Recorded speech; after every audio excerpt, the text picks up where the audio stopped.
কামলা কাটতে কোথায় দেখেছ? একজন মেডিকেল অফিসারকে তুমি এসে বলছো? হুমায়ুন শেখ ভ্রু কুঁচকে ইজহানের দিকে তাকিয়ে বলল, মেডিকেল অফিসার হয়েছে তো কি হয়েছে? আমাদের মতো সেনাবাহিনীদের লোকেদের কত সম্মান তুমি জানো? বাদ দাও। কত কিছু যে করেছো তুমি জীবনে, সব চোখের সামনে দেখেছে। তুমি নাকি মাকে নিয়ে চলে যাবা? হুমায়ুন শেখ উত্তর দিলেন, হ্যাঁ, ইজনিয়া হোস্টেলে চলে গিয়েছে। আমি কি একা একা থাকবো নাকি? তো আমার বউ কি একা একা থাকবে নাকি? ইজহানের কথা শুনে পদ্ম লজ্জা পেল। কে বলেছেন ১৯০০ বাবার সামনে? এখানে তো বসে থাকা মুশকিল হয়ে যাবে মনে হচ্ছে। পদ্মের জন্যই তো আমি তোমার মাকে নিতে পারছি না। ও তো একা একা থাকতে পারবে না। আমি ভেবেছি পদ্মের মা আর ওর বোনকে বলবো কিছুদিন থেকে যেতে। তারপর অভ্যাস হয়ে গেলে একাই থাকতে পারবে। হুমায়ুন শেখ আর মনিরা শেখ সম্মতি জানান ইজহানের কথায়। ইজহানের কথা শুনে পদ্ম খুব খুশি হলো। তার মা আর বোন আসলে অন্তত তার আর একা একা লাগবে না। রাতের খাবার খেয়ে ইজহান পদ্ম রুমে আসলো। ইজহান বেড়ে বসলো, পদ্মও বসলো কিন্তু একটু দূরে। পদ্ম ইজহানের উদ্দেশ্যে বলল, ধন্যবাদ আপনাকে। ইজহান ধন্যবাদের কারণ বুঝেনি, তাই পদ্মকে প্রশ্ন করল, ধন্যবাদ কেন? ওই যে তখন বললেন আমার মা আর বোনকে আমার কাছে এসে থাকতে, এটার জন্য। ইজহান মুখ কালো করে বলল। ও আচ্ছা। ইজহানের কথা শুনে পদ্ম সন্তুষ্ট নয়। ইজহান হঠাৎ মুখ কালো করে ফেলল। কেন? কি হয়েছে আপনার? তুমি দূরে বসে ধন্যবাদ দিয়েছ, আমি সেটা গ্রহণ করিনি। পদ্ম ঘাবড়ে গেল। ইজহান তার ধন্যবাদ গ্রহণ করেনি মানে? ইজহান আবারও বলল। কাছে এসে আমার পাশে বসে ধন্যবাদ দিলে গ্রহণ করব। পদ্ম তাই করল, ইজহানের পাশে বসলো। ইজহান উঠে গিয়ে ড্রয়ার থেকে কিছু চকলেট আর একটা বেরি ফুলের মালা পদ্মের হাতে দিল। পদ্মে যে অনেক খুশি হয়েছে সেটা তার মুখ দেখেই বোঝা গেল। ইজহান পদ্মের হাতে বেরি ফুলের মালা পরিয়ে দিল। পদ্ম ইজহানের হাতে ধরে বলল, আবারও ধন্যবাদ আপনাকে। ইজহান হেসে দিল। পদ্ম ইজহানের যে হাতটি ধরেছে পদ্মের ওই হাতের উল্টো পিঠে তার ওষ্ঠ ছুঁয়ে দিল। পদ্ম একটু বেশি লজ্জা পেল। ইজহান পদ্মের লজ্জা দেখে সে নিজেকে সংযত করল। ভুলেও আর সে পদ্মের অনুমতি ছাড়া এসব করবে না। খুব বড় ভুল হয়ে গেল। এমনটা না করলেও হতো। ইজহান পদ্মের পাশ থেকে সরে গেল। বিষয়টা পদ্মের ভালো লাগেনি। হঠাৎ এটা করলো কেন? পদ্ম চুপ করে ঘাপটি মেরে বসে রইল। এটা দেখে ইজহান বলল, এভাবে বসে আছো কেন? পদ্ম মুখটা ফুলিয়ে ফেলল। কোনো কথা বলল না। কথা বলার কোনো মানেই আসে না। পদ্ম হাত থেকে মালাটা খুলে রাখলো, ধপ করে বিছানায় শুয়ে পড়ল। ইজহান সব কিছুই খেয়াল করেছে, তবে এমন আচরণের মানে বুঝতে পারল না। ইজহান পদ্মের হাত ধরে পদ্মকে টান দিয়ে উঠিয়ে বলল। কি হয়েছে তোমার? পদ্ম ইজহানের হাত ছেড়ে দিয়ে বলল। কিছু হয়নি। ইজহান বিরক্তিকর ভাব নিয়ে বলল। কিছু তো হয়েছে, বলো আমাকে। পদ্ম মুখ কুঁচকে বলল। আমার হাত একটুকে কে ধরেছিল? ইজহান একটু নত সুরে বলল। আমি আসলে সরি পদ্ম, আমি তোমার অনুমতি ছাড়া তোমার হাত ধরেছে এবং ওই কাজটা করেছে।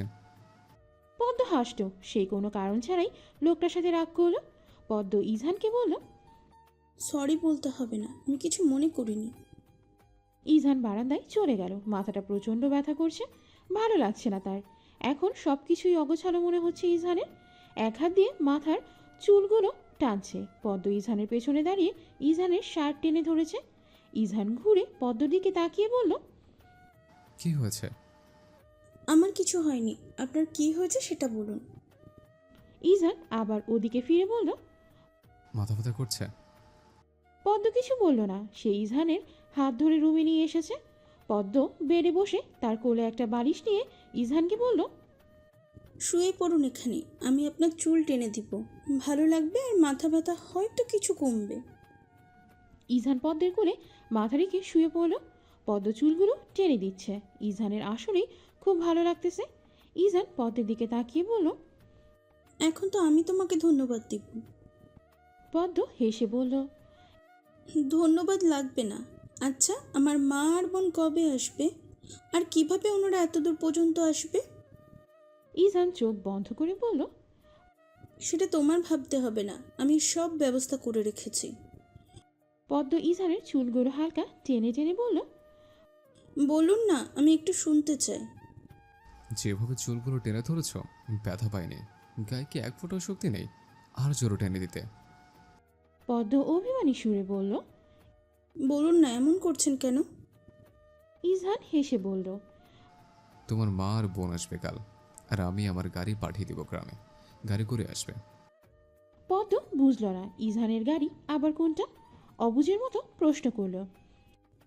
আপনার গাড়ি? কই, আমি তো দেখিনি। ইজহান অবাক চোখে পদ্মর দিকে তাকিয়ে বলল, সিরিয়াসলি, তোমার যে বিয়ে হলো তখন গ্রাম থেকে যে গাড়ি করে আসলে ওটা আমারই গাড়ি ছিল। পদ্ম বেশ চমকে গেল। তাহলে ওই দিন যে গাড়ি করে এই বাসায় আসলাম, ওটাই কি আপনার গাড়ি? ইজহান আবারও চোখ বন্ধ করে ফেলল। শান্ত কণ্ঠে উত্তর দিল। জি হ্যাঁ ম্যাডাম। পদ্ম আবারও প্রশ্ন করল। মা আর বোন কখন আসবে? আপনি মাকে ফোন করেছিলেন? হ্যাঁ। পদ্ম ভাবল ইজহান মিথ্যে বলেছে। আচ্ছা, আমি তো দেখিনি আপনি ফোন করেছিলেন, মিথ্যা কেন বলছেন? হসপিটালে যখন ছিলাম তখন করেছে। পদ্ম নিজেই নিজের কাছে লজ্জা পেল। লোকটাকে বিশ্বাস করা উচিত ছিল তার। মা কি বলেছে? ইজহান বিরক্তি হলো পদ্মের কথায়। এত প্রশ্ন করার কি আছে, তার মা আসলেই তো দেখতে পাবে। বড্ড বেশি কথা বলো তুমি। পদ্ম চুপ হয়ে গেল। সে সিদ্ধান্ত নিয়েছে আর কথা বলবে না। পদ্ম ইজহানের মাথায় হাত বোলাতে লাগলো। আর শুধুমাত্র রাতটা, তারপর তার মা আর বোন আসবে। পদ্ম নিজে নিজেই হাসছে। ইজহান তো চোখ বন্ধ করে আছে, তাই পদ্মের হাসি দেখল না। কিছু সময় বাদে ইজহান একেবারেই ঘুমিয়ে গেল। পদ্ম দুবার ডাক দিল, কিন্তু কোনো সাড়া দিল না। পদ্ম ভেবেই নিয়েছে ইজহান ঘুমিয়ে গিয়েছে। এখন তো তাকে আর উঠানো যাবে না। পদ্ম ইজহানের চোখ থেকে চশমা খুলে রাখল। পদ্ম মুগ্ধ হয়ে তাকিয়ে আছে ইজহানের দিকে। কাপা কাপা হাতে ইজহানের চাপদাড়িগুলোতে হাত বুলিয়ে দিল। মানুষটা এত সুন্দর কেন? পদ্ম কখনো ভাবেনি ইজহানের মতো একজন বর পাবে। পদ্ম হাসছে ইজহানের দিকে তাকিয়ে। আর ইজহান তো ঘুম। পদ্ম বসা অবস্থায় মাথাটা হেলিয়ে দিয়ে ঘুমিয়ে গেল। সকাল 6টা। ইজহানের ঘুম ভাঙল। ঘুম থেকে উঠে দেখে সে পদ্মের কোলে মাথা রেখে শুয়ে আছে। ইজহান উঠে বসলো। পদ্মের দিকে তাকিয়ে আছে। সে তো ঘুমেই। ইজহানকে ডাকলেই হতো, সে সরে যেত। এত কষ্ট করার কি দরকার ছিল? তবে কথা হচ্ছে ইজহানের ভালো ঘুম হয়েছে। ইজহান পদ্মকে ঠিকমতো শুইয়ে দিল। ইজহান পদ্মের গালি স্পর্শ করলো হালকা করে। তার ওষ্ঠ ছুঁয়ে দিল পদ্মের গালে। এটা হচ্ছে ইজহানের পক্ষ থেকে পদ্মের জন্য উপহার। তবে কখনো পদ্ম এই মিষ্টি উপহারের কথা জানবে না। ইজহান ফ্রেশ হতে চলে গেল। রুম থেকে বের হয়ে এসে দেখে তার মা রান্নাঘরে। সে ওখানেই গেল। ইজহানকে দেখে মুনিরা শেখ বলল, পদ্ম কোথায় ইজহান? ঘুমাচ্ছে। ওকে ডেকে দে। কেন মা? আমার সাথে রান্না করতে হবে তাকে। ইজহান চাচ্ছে পদ্ম যেন ঘুমায়, কারণ সে কাল পদ্মর ঘুম নষ্ট করেছে হয়তো।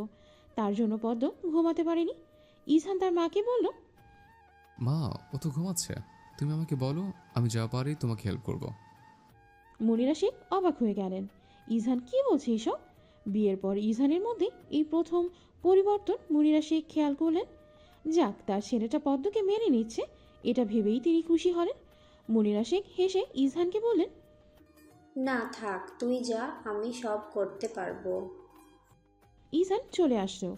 মানিককে কল করলো। সে বলল পৌঁছে গিয়েছে গ্রামে। কিছুক্ষণ পর আবার রওনা দিবে।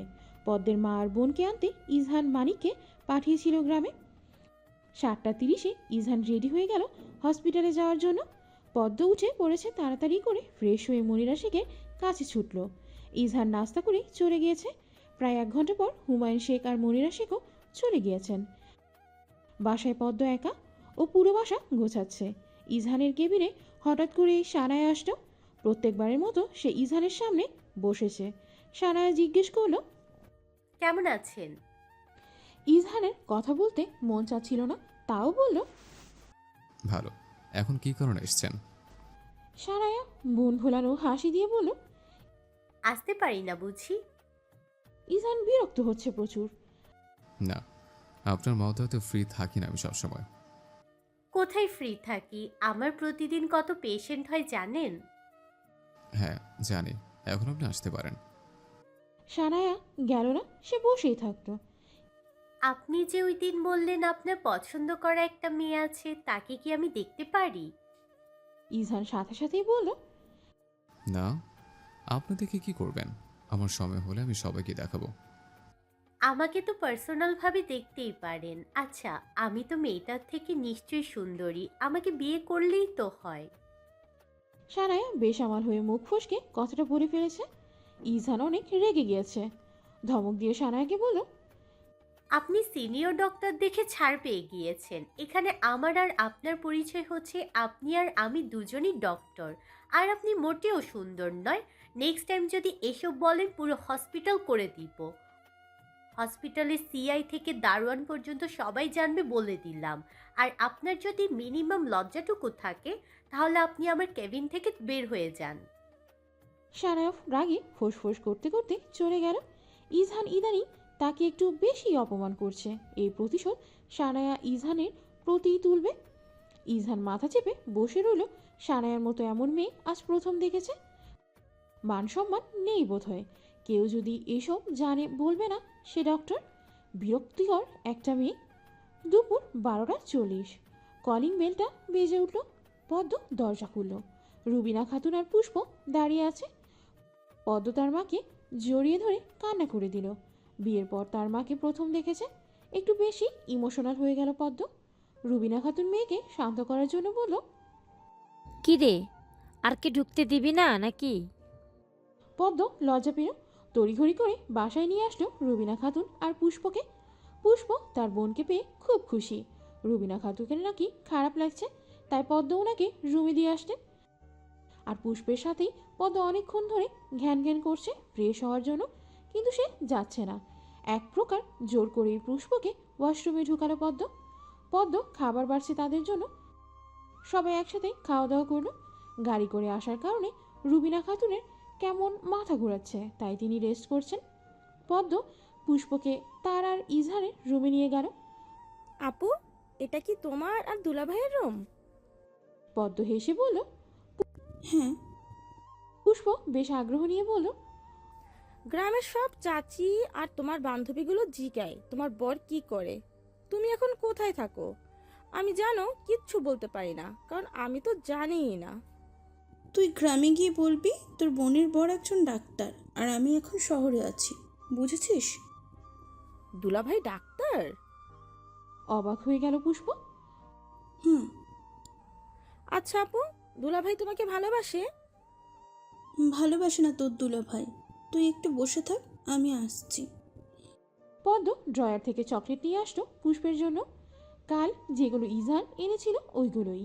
কয়েকটা পদ্ম খেয়েছে আর বাকিগুলো পুষ্পের জন্য রেখে দিয়েছিল। পুষ্প খুশি হয়ে গেল চকলেট দেখে। পদ্ম পুষ্পের হাতে দিল চকলেটগুলো। এগুলো কে দিয়েছে তোমাকে?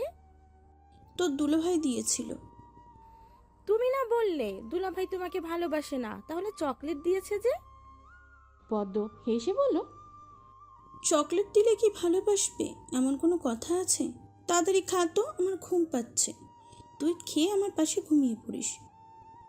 পুষ্প চকলেট খেয়ে পদ্মের পাশে শুয়ে পড়ল। পদ্মকে জাপটে ধরে শুয়েছে। আগেও এমন করতো মেয়েটা। পদ্ম আর পুষ্প ঘুমিয়ে গেল। সন্ধ্যা 7টা। ইজহান হসপিটাল থেকে চলে এসেছে।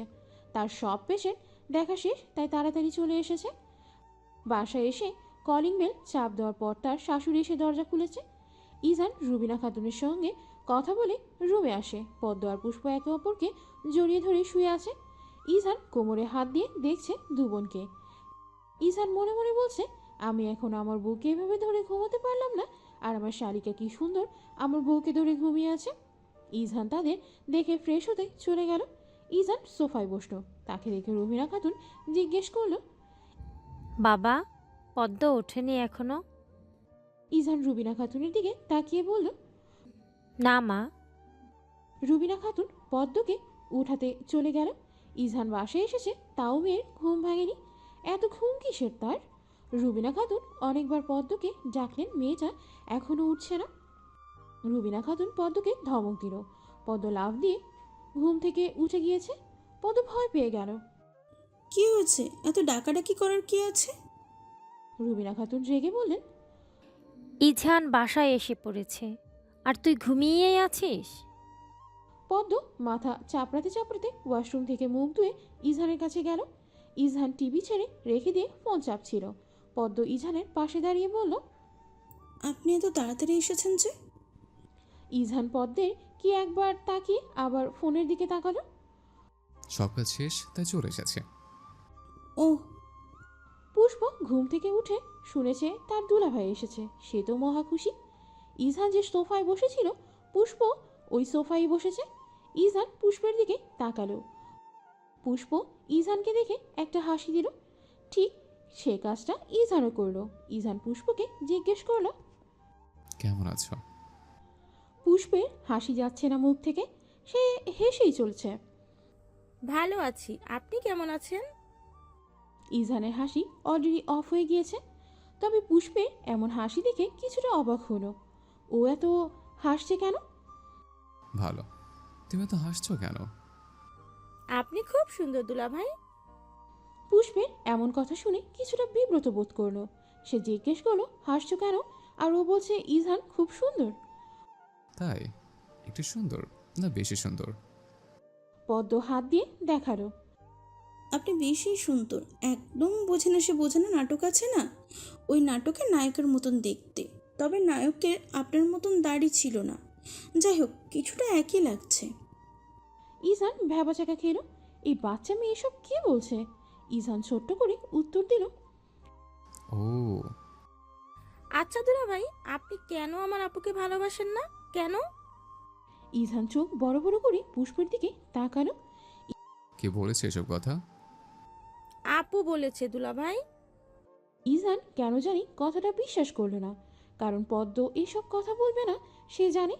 ইজহানের থেকে কোনো উত্তর না পেয়ে পুষ্প আবারও বলল, দুলাভাই, তাহলে কি আপনি আমাকে ভালোবাসবেন? ইজহান হকচকিয়ে গেল। তুমি কি চাও আমি তোমাকে ভালোবাসি?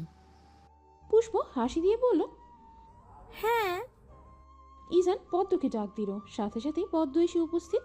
পদ্মকে দেখে ইজহান বলল, ও কি তোমার বোন? পদ্ম ভ্রু কুচকে বলল। জি, কেন? ইজহান মাথায় হাত দিল। তার বউ কখনো তাকে এসব বলেনি, আর তার শালি এইসব বলছে। হাস্যকর ব্যাপার। তুমি তোমার বোনের মতো হলো না কেন? আমার আর এত কষ্ট করা লাগতো না। পদ্ম না বুঝে ইজহানকে প্রশ্ন করল, বুঝিনি আমি।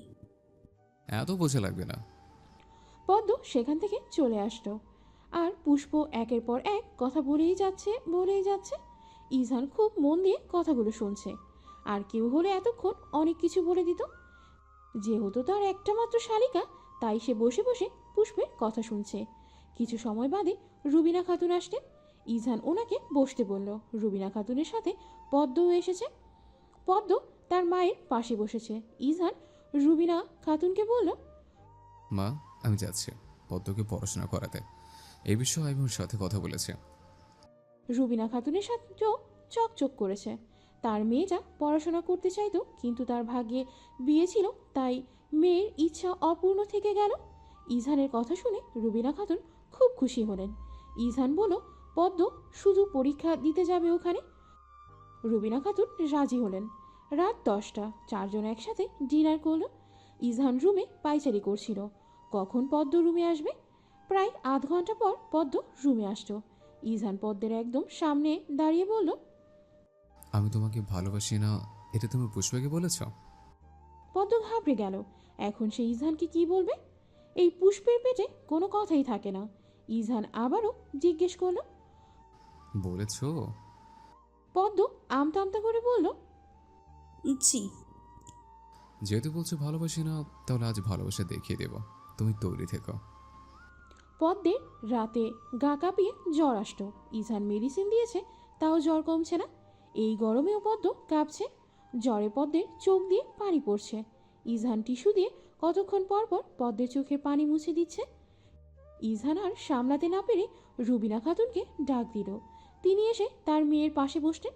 অনেকক্ষণ জলপট্টি দিলেন তিনি, কিন্তু মনে মনে একটা ভয় কাজ করছে পদ্মকে নিয়ে।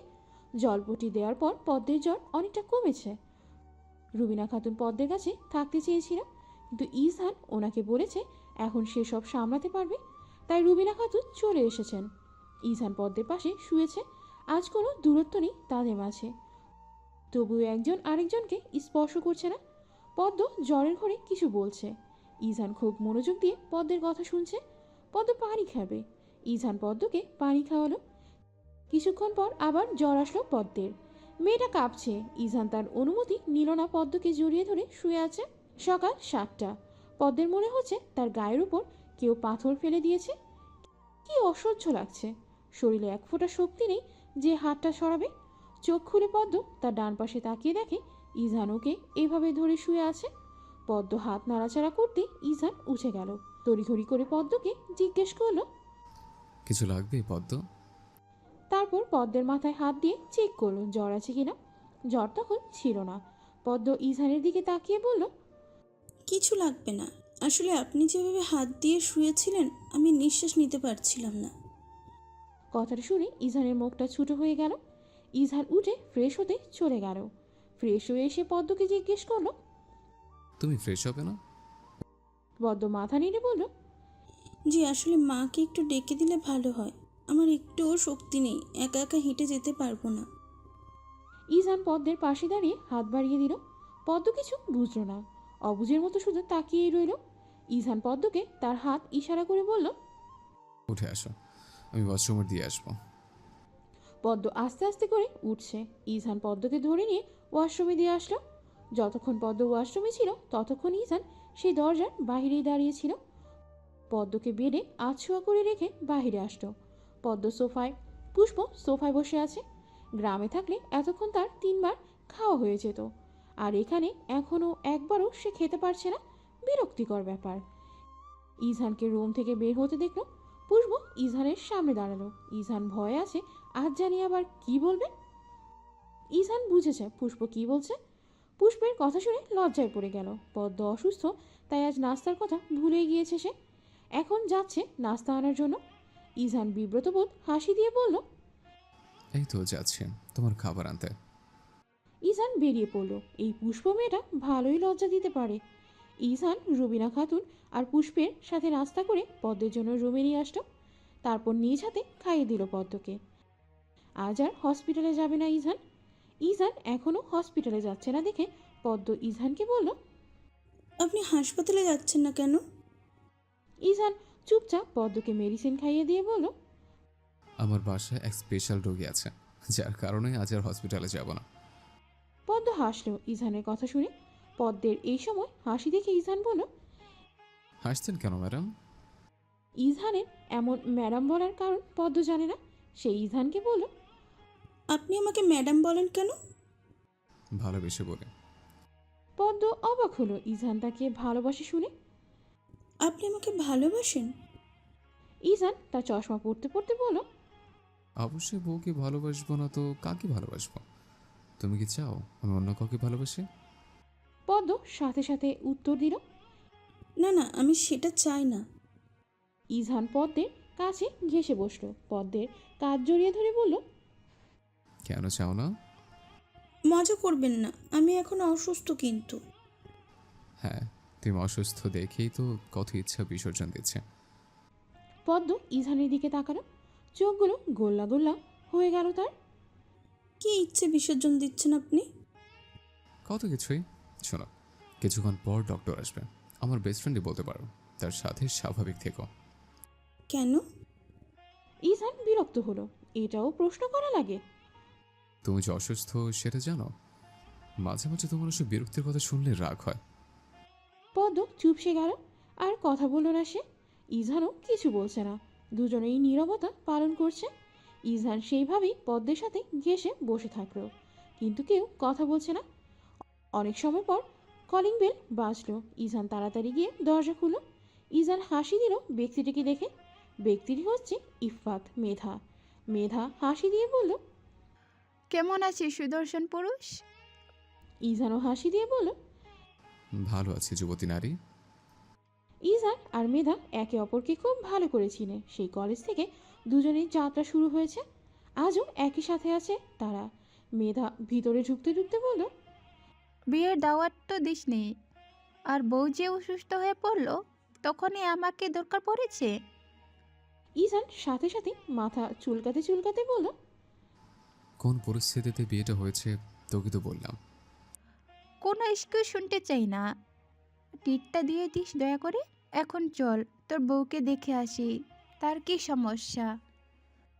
ইজান মেধাকে পদ্মের কাছে নিয়ে গেল। পদ্মকে দেখে মেধার খুব ভালো লেগেছিল।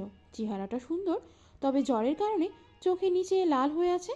মেধা পদ্মের পাশে বসলো। পদ্মকে একটা মিষ্টি হাসি দিয়ে বলল, কেমন আছো? পদ্ম একটু ঘাবড়ে গিয়ে বলল, ভালো আছি। আপনি কেমন আছেন? ভালো আছি। আমাকে চিনো?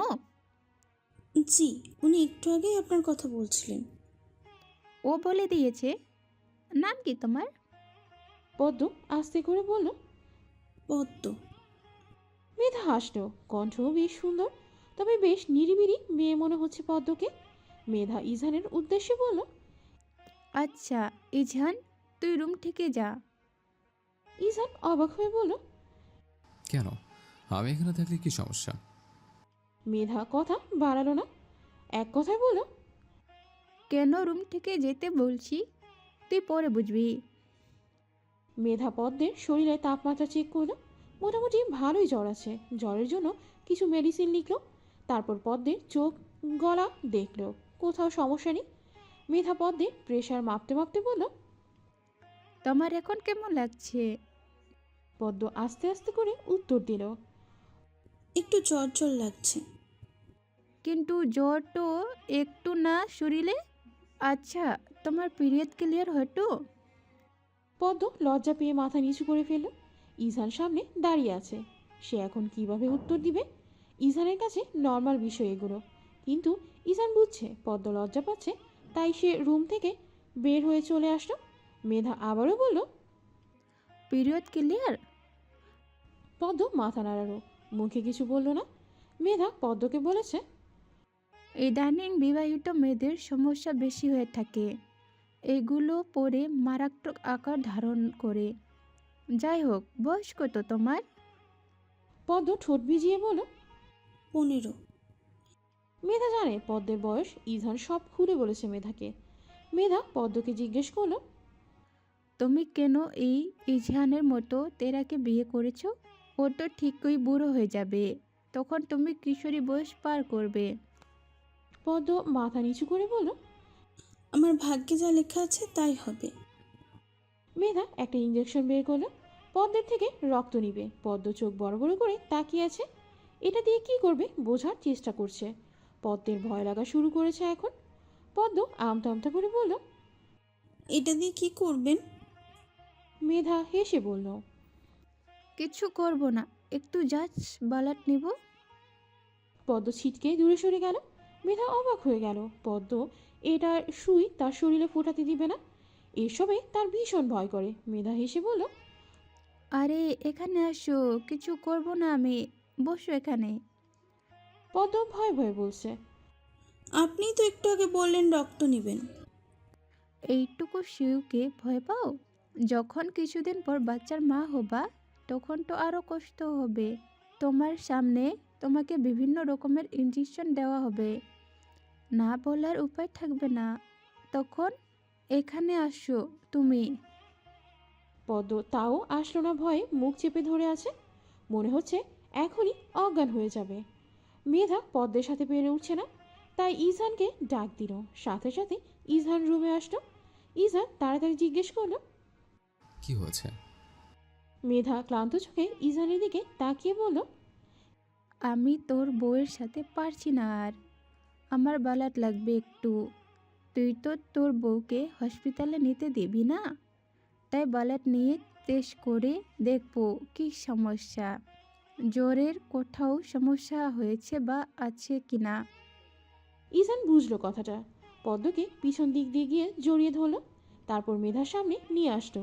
ভয়ে পদ্ম ইজানের পক্ষে মুখটা লুকিয়ে রাখলো। ইজান এক হাত দিয়ে পদ্মের মাথা চেপে ধরে আছে। মেয়েটা এত ছটফট করছে। ব্লাড নেওয়ার সাথে সাথে পদ্মের শরীর একেবারে ছেড়ে দিল। নিচে পড়ে যাওয়ার আগে ইজান ধরে নিল। মূলত পদ্মের শরীর এমনিতেও দুর্বল, আরও একটা ইঞ্জেকশন ব্লাড নিয়েছে, যার কারণে পদ্ম সেন্সলেস হয়ে গিয়েছে। ইজহান পদ্মকে বেড়ে শুয়ে দিল। মেধা ইজহানের কাঁধে হাত দিয়ে বলল, শুন ইজিহান, মেয়েটা এখনো অনেক ছোট, একটু বেশি বুঝ জ্ঞান নেই হয়নি। কিছু করার আগে ভেবে চিন্তে কাজ করিস। ওর সাথে আগে ভালো মতো মিশতে শিখ, তারপর অন্য কিছু ভাবিস। তুই একজন ডাক্তার, আশা করি আমার কথাগুলো খুব ভালো করে বুঝতে পেরেছ। ইজহান মাথা নাড়িয়ে বলল,